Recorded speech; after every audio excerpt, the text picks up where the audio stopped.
It's continued every election time, getting crazier and crazier. I lived in fear my whole life. If you're of color, you have obstacles every day of your life. There is no pro-immigrant president. أدعوكم جميعاً لأن تشاهدوا بهواتفكم النقالة مقطع صغير. When you have a leader that is normalizing hate, that is targeting people, that trickles down to the average American that does not know better. واضح أن هناك إجماع بما يتعلق بهذا الفيديو تحديداً. We all agree, but yet it's a flip of a coin who's going to win on November 5th. How can that be true? هذا السؤال لماذا؟ أهلاً من ولاية تكساس، هذه الولاية الحدودية التي تقع في قلب قضية جدلية كبيرة انتخابية حول الهجرة. تصوروا قبل عام 1952 هنا في الولايات المتحدة كان هناك قانون سائد أنه لو كنتم من أصول آسيوية فإن حظوظكم في الهجرة للولايات المتحدة هي 0. أما إذا كنتم من دولة أخرى فحظوظكم ليست أفضل كثيراً 2%. أما اليوم فالمهاجرون يشكلون 14% من نسبة سكان الولايات المتحدة، ربعهم من المكسيك فقط. الهجرة إلى الولايات المتحدة والسياسة والاقتصاد والديمغرافيا كلها تتداخل في سباق محموم لتحديد من يسكن البيت الأبيض. والسؤال: كيف ينظر الناخب الأمريكي للوافد إلى بلاده؟ بصراحة أنا عندي فضول. تعالوا. أهلاً بكم. إذن مثل ما وعدتكم في محاولة أنه نعرف إجابة على السؤال اللي طرحناه، معنا عينة صغيرة من المجتمع هنا في تكساس، وأول شيء خلينا نتعرف عليهم. My name is Robert Armstrong. I'm an immigration attorney here in Dallas. I was born originally in Panama. My name is Sylvia Lagos. I am a mother. I'm a good person. And I am a community activist. My name is Salman Bojani, and I'm a Texas state representative. And I came from Pakistan. I'm Rose Canaday. I'm a native Texan. I'm an 8th generation. I'm currently running for the Texas House of Representatives in District 105. My name is Moses Gomez. I'm from Mexico. I work for Mr. Armstrong, assisting him. I'm Nusayba Mahmoud. I'm an Egyptian-American immigrant to the United States. I am a community organizer and a social justice advocate. أهلاً بكم جميعاً. سعيدة أني أتعرف عليكم. في الواقع ربما تستغربون سؤالي الأول. رح أسألكم: من هو الأمريكي؟ The American person is a person with heart, with empathy and love for others. And it doesn't mean that you were born here. It means that you have come to love a country that's giving you so much, that you're willing to give so much back to the people. Most Americans that you meet have a heart. They love their family. We believe in our freedoms. We believe in freedoms for the other people that migrate to our countries. And just like we were talking, he told me his background and how he's made his way up. And that's what's so great about America. You can be whoever you want to be.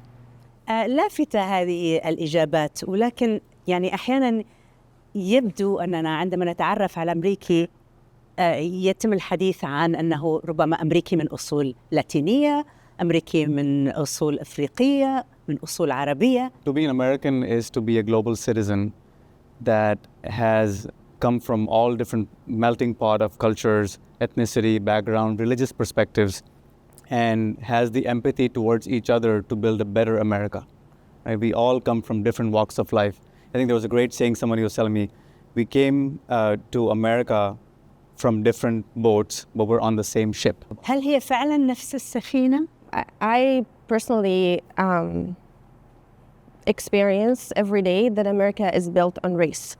The Americans are the indigenous Americans, the Native Americans. Everyone else came as an immigrant at some point. But our systems are embedded in white supremacy, and it's all the policies are used, especially the immigration policy, is used as a tool to keep the status quo, to keep the white supremacy alive. You know, I disagree with that. We didn't start, it's been long years ago before people started hyphenating who they were. Before that, you were just an American. And the America that I see and the people I'm around, and we're based on meritocracy. And that means if you come here and you work hard, you can be whoever you want to be.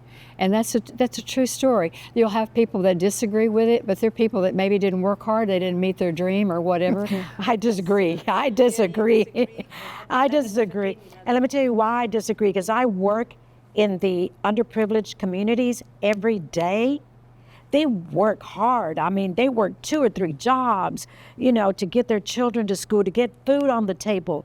So there's a lot of privilege that people have, and the people that I work with work hard.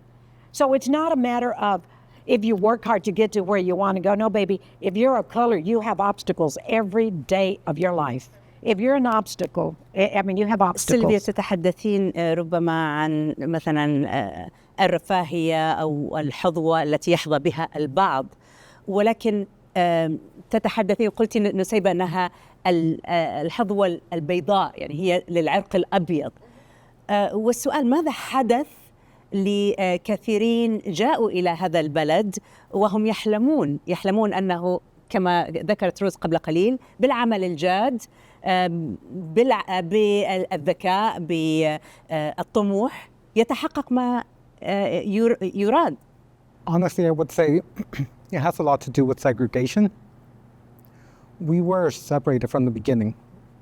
So from the very beginning, we have always set these boundaries, generations, way many generations to the past. We have been separated. And I also come from a Mexican descent. I can actually say I have had these obstacles put in front of me. I come from a poor family. We have to work every day to make anything to survive. And I am here with DACA. So until Obama actually gave us DACA, I had no chance, no opportunity. Then I actually saw a world open up.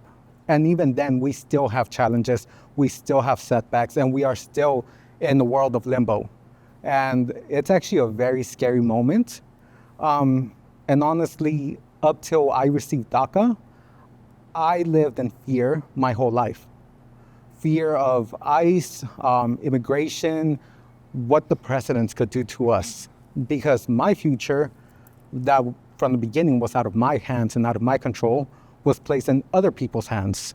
يعني هذا الخوف الذي تتحدث عنه يعني يتضارب مع الفكرة التي ربما تتشكل في أذهان البعض في عالمنا عن حياة جميلة وردية وفيها كثير من الأحلام التي تتحقق. أنت كمحامي ربما تستطيع أن تحدثنا عن قصص في هذا الخصوص، عن تجارب ربما صادفتك. I think the best example, the one that hits me the hardest is how the dysfunction in immigration affects children. And I run into teachers, people that work in school districts, principals, etc., that talk to me about the fear that children that are born here have of losing their parents from moment to moment. And it is a burden that lies on the child because the child might be the only person in the family that has status. And their concern is that one day they're going to come home and their parent is going to be picked up and deported back to their country or detained. في النهاية يعني ليست كلها قصص سلبية، هناك قصص نجاح. سلمان، أنت لديك قصة ربما تشاركنا بها فيما يتعلق بمجيئك وطموحك وما حققته. So we came in America when I was 19 years old. We owned jewelry stores. My parents owned jewelry stores. And 9/11 broke us completely on the verge of bankruptcy. Because my people came and said, we're not going to give you business, go back to your country. You're not American. You're not an American, whatever their definition of American was, right? They went across the hallway and bought jewelry from an American and said, we bought this from an American, you need to get out. And so my father's business collapsed. And at that time, I worked at gas stations at 3 jobs for $6 an hour, mopping floors, cleaning restrooms, and stocking shelves. But I didn't have any choice. As immigrants, when we come to America, there's no other choice. There's no plan B. We had to make it work. But we made it work. I worked as a cashier then, worked as a manager, bought my first business, and I had 6 gas stations. When I decided to go to law school in the evening, became an attorney, ran for city council, became the first Muslim ever elected in the history of the state of Texas here in the Texas House. So there is an opportunity. It just, and I'll tell you one thing, right?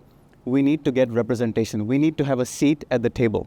Muslims and South Asians have been on the menu for far too long, and the perspective that they're giving, or Hispanics have been on the menu, until they get a seat on the table and then they decide, okay, here's a policy idea that was never brought. يعني ربما هذه النقطة مهمة لنربط الموضوع كله بالانتخابات. في النهاية هذا اللقاء هو من أجل أن نفهم كيف ينظر الأمريكي للوافد إلى بلاده والدور الذي يلعبه، وأيضا تأثير وجوده على مسار الانتخابات والاختيارات التي ربما يقدم عليها المواطن الأمريكي. When people come legally, we take 800,000 people in a year to be citizens. They come and they apply, they do the thing, and they become citizens.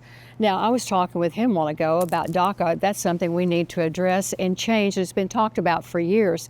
But what I see, there's a number of people here, and when you have mass groups come in like this, they're going to put a big pressure on all your social services.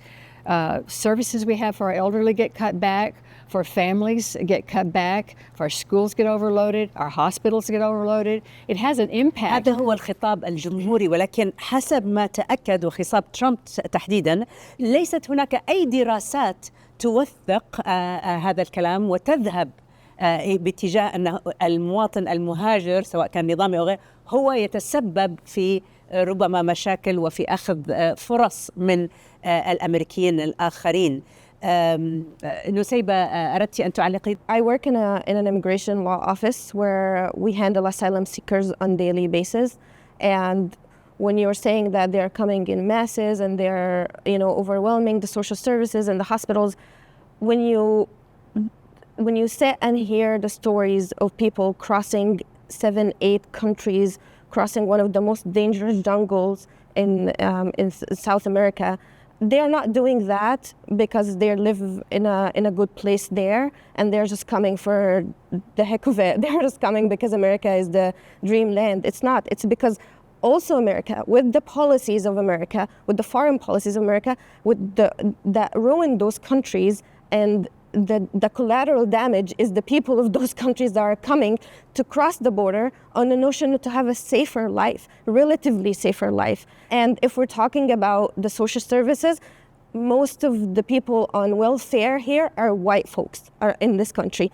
not the immigrants, not the black folks. This is a mess. The reason people come to America is it's for freedom, the opportunities that we offer. So we're not a perfect country. If you know history, neither is any other country in the world. And if we all were to barge, nobody is leaving America to go somewhere else. Nobody has the freedoms and opportunities we have. That's all not the people statistically I grew up true. with we've worked to help people, give scholarships. I founded several foundations. واضح أنه يعني لا تتفق مع هذا. لماذا؟ First of all, the idea of the good immigrant, right, is what drives the narrative for a particular side of the political spectrum.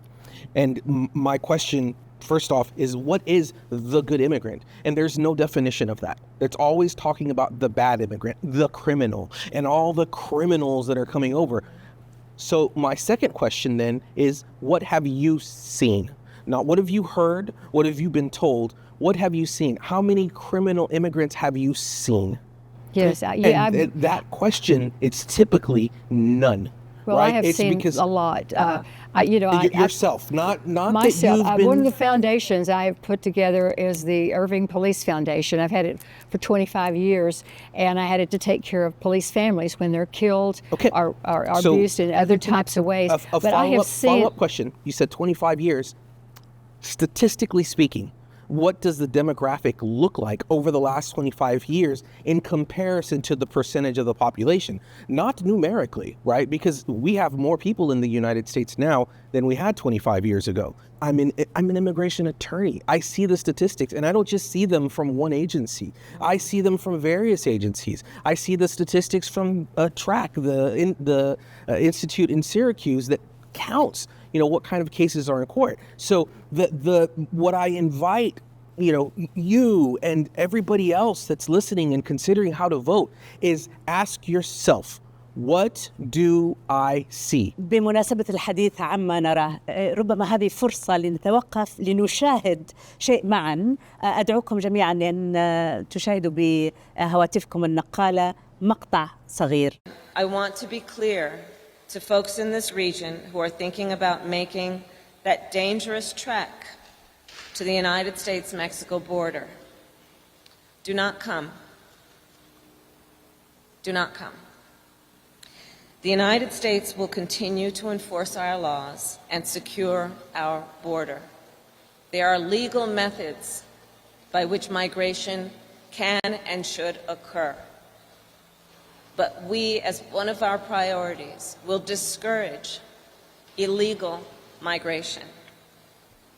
And I believe if you come to our border, you will be turned back. شاهدتم هذا الفيديو مع بعض. ربما في لوائح بعض تحت الكرسي كل واحد منكم، إما بالموافقة أو عدم الموافقة، ممكن تستعملوها لنرى رأيكم بهذا الفيديو. Let me see. That's sort of half and half. Okay, yeah, but I'm going to go this way Okay. for obvious reasons. Okay. half. Okay. Yo también. لافت. بعضكم موقفه واضح، البعض اختار أن يحمل اللائحة بطريقة في النص، يعني مع وضد. وأيضا طيب لأسألك سيلفيا، أنت مع ماذا تحديدا؟ I think that that we should discourage it, but also I'm on the other side, half and half, to say that, if they are fleeing their country for reasons, humanitarian reasons and for reasons that they're seeking asylum, they should come here. هل هناك من يرغب أيضا تعليق عنده شعور قوي بالنسبة لما سمع من كاميلا هاريس؟ I do. I mean, since she's been in office, she was the border czar. No, she wasn't. And she'd been down there once, didn't even get really She's to not the the border. border czar. But she hadn't paid any attention to it until she's running now. And so this has been wide open. People have died. Lots of things have happened with people trying to get here because it was wide open. They were encouraged to come up here. And they were riding trains, hiking, every way they could. But now that she's changing, it's because she's running for office. So I'm saying, is that really sincere? Both parties use immigration in the immigration debate in a polarized, oversimplified narrative. They use immigration as a tool to get voters. يعني هل هناك شعور أنه في تقارب الآن بين الموقفين، في تنازلات ربما قدمها الجانب الديمقراطي واتبع سردية الحزب الجمهوري؟ What I think gets lost in the dialogue, whether Republican or Democrat, and I've now been an immigration attorney under 3 different presidents, there is no pro-immigrant candidate. There is no pro-immigrant president. You just have different levels of, restrictionism. دعونا نأخذ أيضا نظرة على فيديو، نلقي نظرة على فيديو آخر. أدعوكم أيضا من خلال جوالاتكم. What they have done to our country by allowing these millions and millions of people to come into our country, and look at what's happening to the towns all over the United States. And a lot of towns don't want to talk. It's not going to be Aurora or Springfield. A lot of towns don't want to talk about it because they're so embarrassed by it. In Springfield, they're eating the dogs, the people that came in. They're eating the cats. They're eating the pets of the people that live there. And this is what's happening in our country, and it's a shame. أريد منكم أن ترفعوا أيضا هذه الإيموجيز اللي موجودة تحت الكراسي فقط يعني نعرف موقفكم. إذن الكل، ليس هناك أي، واضح أن هناك إجماع بما يتعلق بهذا الفيديو تحديدا. ما الذي أغضبكم؟ ما الذي أزعجكم؟ Spreading misinformation again and again and again about elections, about this and just everything. And I'm just really sick and tired of having somebody at the national level who continues to spread lies and we are being okay with that. I am not okay with this. I got politically active because Donald Trump put a Muslim ban on first thing that he did, he executed a Muslim ban from 7 Muslim countries on January 20th, 2017. That's what made me think I need to change the policy in this country, and we can only do it by being elected. We all agree, but yet it's a flip of a coin who's going to win on November 5th. How can that be true? وهذا السؤال لماذا؟ يعني لماذا الأمر كذلك؟ Election time, it is really it's continued every election time, getting crazier and crazier. Both sides are lying. Every time I have the TV on, I flip around the channels. If you're looking at the Democratic channels, we used to do this when we wanted to get a message out in the media, but they all say the same thing. It's like they get a press thing out. This is the quote of the day, and everybody says it. Doesn't matter whether it's accurate or not, but it's happening on the other side too. And Trump shouldn't have said that. When he said that, I cringed because, you know, that's irrelevant. That was just irrelevant to the Haitians being there. That had nothing to do with them being there. Somebody came up and told him, and so then he just repeated it. I don't like that. I don't do that myself, and I don't like to hear somebody else doing that. The issue here is even if the two parties have policies in place that are still targeting marginalized communities, the difference is when you have a leader that is normalizing hate, that is targeting people, that trickles down to the average American that does not know better, that is being fed with the media propaganda. You know what really scares me right now is that the fact that it's our DOJ has been weaponized, and you talk about the things against Trump. That's one of the reasons he's gone up in the polls, because people that know the American law and we see what is happening and how it's being twisted, and how a man who's supposed to be appointed by the our congressional appointment was just appointed by the DOJ to go after Trump. They've had people. You've had people all the way down. Their cases have been exploding all over the way.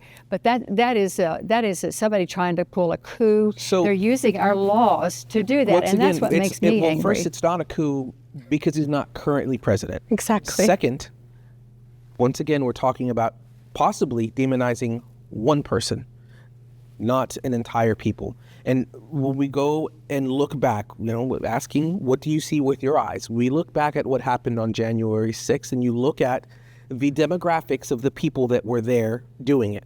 If you flipped that, and that was nothing but African Americans and Arabs and Muslims, what kind of response would have been, you know, the same amount of people doing the same thing?